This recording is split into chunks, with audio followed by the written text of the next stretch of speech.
سلام دوستان، امروز در خدمت شما هستیم با تعمیر کلید شیشه برابر پژو پارس. همه کلیدهای مثلا گروه پژو از سال 92 به این ور همشون یه شکلن. الان این کلید بالا بر وقتی که به این صورت عمل نمیکنه،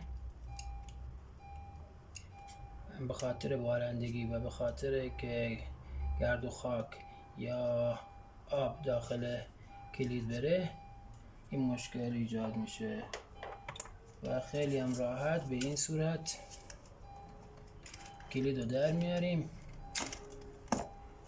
کلید رو که در آوردیم به صورتی به این صورت کلید رو بالا میکشیم، کلید در میاد. اینم کلید جلو سمت راننده است. الان فقط موقع باز کردن کلید باید مواظب باشیم که محتویات کلید بیرون نریزن. به این صورت کلید رو نگه میداریم صورت وارونه که محتویات کلید بیرون نریزن.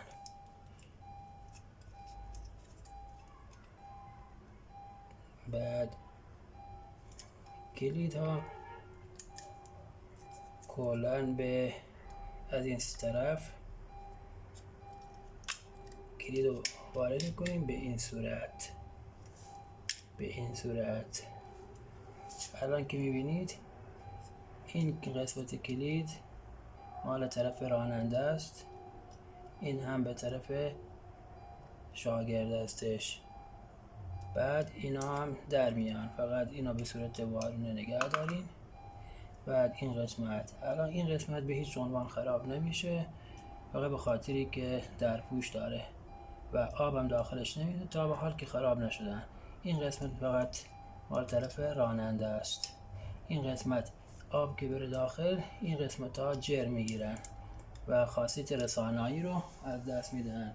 بهترین کار اینه که به این راحتی اسپری الکل استفاده بکنیم.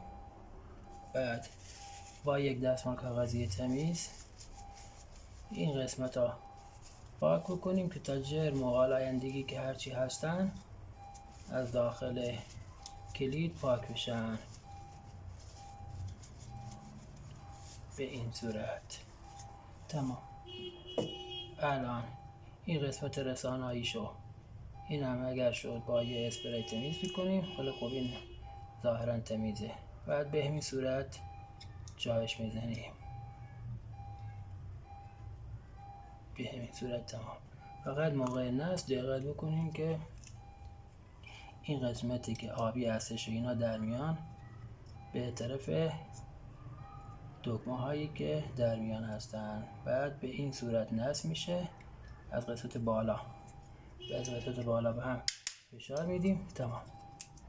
الان کلید ما عمل میکنه.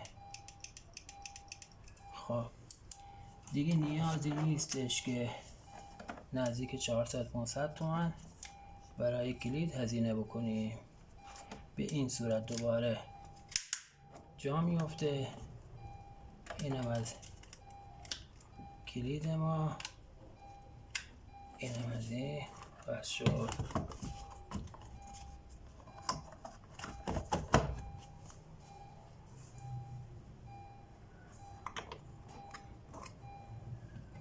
اینم آچار آلن میخوره.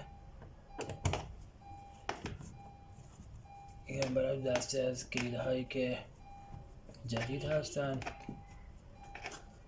استفاده میشه. این کلید که مال اتوماته، یعنی خود به خود شیشه رو بالا کامل بالا پایین میبره، بیشتر این کلید طرف راننده خراب میشه. الان آزمایش میکنیم.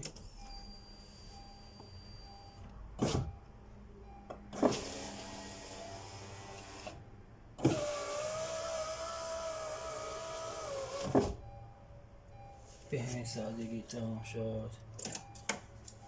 اینم از آموزش امروزمون.